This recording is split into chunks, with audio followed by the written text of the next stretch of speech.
પરીક્ષિત મહારાજને કહ્યું છે કે સ્વર્ગનું અમૃત તું પીશ તો અમર બનીશ, પણ આ કથાનું અમૃત તું પીશ ને તો અભય પદની પ્રાપ્તિ તને કરાવશે। परीक्षित महाराज ने सोचा अब देखो देवो अमृत लेकर पधारे हैं तो कुछ ना कुछ स्वार्थ तो होगा ही होगा। मैं निर्णय लूं उससे पहले अच्छा है मेरे गुरु को पूछूं।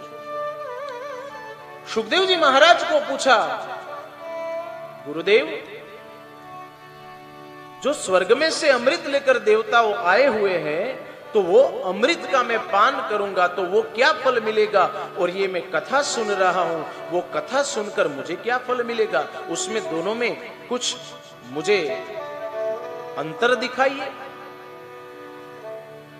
एनो मने विस्तृत पूर्वक वर्णन तो बताओ।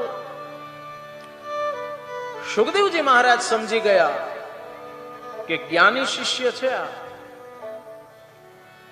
परीक्षित महाराज ने कह્યું છે કે સ્વર્ગનું અમૃત તું પીશ તો અમર બનીશ, પણ આ કથાનું અમૃત તું પીશ ને તો અભય પદની પ્રાપ્તિ તને કરાવશે। માટે કથામૃત એ અભય પદ અપાવે। એટલે પરીક્ષિત મહારાજે સ્વર્ગના અમૃતને સ્વીકાર ન કર્યો અને દેવોને દુર્લભ એવી આ ભાગવત કથાનું અમૃતનું પાન કર્યું।